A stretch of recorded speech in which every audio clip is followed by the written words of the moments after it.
ली गई थी। उधर ब्लूमबर्ग की एक रिपोर्ट में दावा किया गया कि उत्तर कोरिया के शासक किम जोंग उन को नशे की लत ने बीमार कर दिया। यह दावा दक्षिण कोरिया की खुफिया एजेंसी के हवाले से दिया गया, जिसके मुताबिक किम जोंग उन का वजन 140 किलो से भी ज्यादा हो गया। ब्लूमबर्ग की रिपोर्ट में दावा किया गया कि ऐसा इसलिए हुआ क्योंकि किम जोंग उन बुरी तरह नशे की लत से जूझ रहे हैं। बताया गया कि किम जोंग उन नींद की बीमारी से पीड़ित है। खबर के मुताबिक इसीलिए किम जोंग उन के अधिकारी उन्हें ठीक करने के लिए विदेशी इलाज की जानकारी जुटाने की कोशिश कर रहे हैं, ताकि किसी भी सूरत में जल्द से जल्द किम जोंग उन को ठीक किया जा सके। दावा किया गया कि किम जोंग उन को नशे की ऐसी लत लगी है कि वो नशा करने के बाद काफी समय तक बस सोते ही रहते हैं। इस बीच पश्चिमी मीडिया के मुताबिक ताइवान में घुसने की तैयारी में लगा चीन बड़े पैमाने पर आत्मघाती ड्रोन बना रहा है। दावा किया गया कि ये ड्रोन पानी के नीचे भी दुश्मन पर हमला करने में सक्षम होंगे और इसीलिए उन्हें भविष्य का हथियार बताया जा रहा है। पश्चिमी मीडिया के मुताबिक ताइवान पर हमले के वक्त चीन उन आत्मघाती ड्रोन का इस्तेमाल कर सकता है, क्योंकि चीन और ताइवान के बीच लगातार तनाव बढ़ता ही जा रहा है। चीन की सेना ने कुछ दिनों पहले ही ताइवान की सीमा के करीब एक बड़ा युद्ध अभ्यास किया था, जिसे ताइवान पर चीन के हमले की तैयारी के तौर पर देखा गया। लेकिन चीन को डर है कि अगर उसने ताइवान पर हमला किया तो अमेरिका जरूर बीच में आएगा। दावा है कि इसीलिए चीन अपनी सेना को आधुनिक हथियारों से लैस करने में जुटा है। इधर दिल्ली के पास उत्तर प्रदेश के गाजियाबाद के वैशाली मेट्रो स्टेशन के नीचे बनी 2 दुकानों में आग लग गई।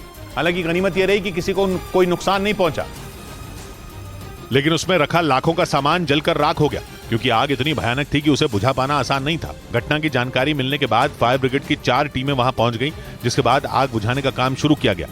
कई घंटों की मेहनत के बाद आग को बुझा लिया गया। इसके बाद दुकान में रखे सामान को निकाला गया। एक दुकान पूरी तरह क्षतिग्रस्त हो गई है, इसमें उसके बगल की दुकान में कुछ पार्ट में आग लगी थी। बताया गया कि दुकान में आग शॉर्ट सर्किट की वजह से लगी थी, जिसकी चपेट में बगल वाली दुकान भी आ गई। उधर बिहार के गया में एक बीजेपी नेता के घर पर बदमाशों ने बमों से हमला कर दिया। ताबड़तोड़ बम धमाकों की आवाज से इलाके में हड़कंप मच गया।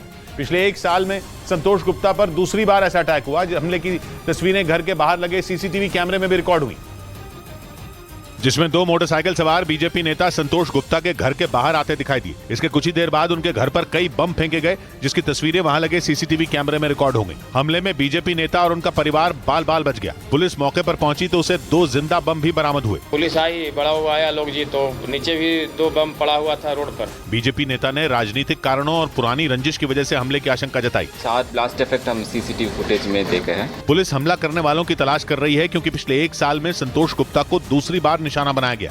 इस बीच वैज्ञानिकों ने यूरोप के देश नॉर्वे के उत्तर में मौजूद बैरेंट सागर में एक नया और बिल्कुल अनोखा ज्वालामुखी ढूंढ निकाला। यह ज्वालामुखी पानी के अंदर है, जो इससे पहले कभी नहीं देखा गया, क्योंकि वो बैरेंट सागर की 400 मीटर की गहराई में छिपा हुआ था। मगर समंदर में रिसर्च कर रहे वैज्ञानिकों ने आखिरकार आइस एज के वक्त के उस ज्वालामुखी को ढूंढ निकाला। बताया गया कि नॉर्वे के उत्तर में पानी के होने की वजह से यह ज्वालामुखी खौलता लावा नहीं बल्कि कीचड़ उगलता है। वो लगातार ऐसा तरल भी छोड़ता है जो मीथेन गैस से भरा हुआ है। इस ज्वालामुखी की खोज करके वैज्ञानिक उम्मीद से भर गए हैं। उनका मानना है कि ये ज्वालामुखी पृथ्वी के कई राज खोल सकता है। इधर कर्नाटक के चामराजनगर में भारतीय वायुसेना का एक विमान क्रैश हो गया। राहत की बात यह रही कि विमान में सवार दोनों पायलट सुरक्षित बच गए, क्योंकि जिस तरह से विमान क्रैश हुआ उसमें उनकी जान भी जा सकती थी। वायुसेना के अधिकारियों के मुताबिक ट्रेनिंग के लिए उड़ान भरने के दौरान विमान क्रैश हो गया, जिसके बाद उसमें भीषण आग लग गई। ऐसी आग जिसमें जलकर विमान का ज्यादातर हिस्सा राख हो गया। जैसे ही विमान क्रैश हुआ, आसपास के लोग भी खौफ में आ गए। हालांकि हादसे की जानकारी मिलने पर पुलिस वहां पहुंच गई और लोगों की मदद से आग को बुझाया गया। लेकिन विमान में क्या खराबी आई जिसकी वजह से यह हादसा हुआ, इसका पता लगाया जा रहा है। उधर अब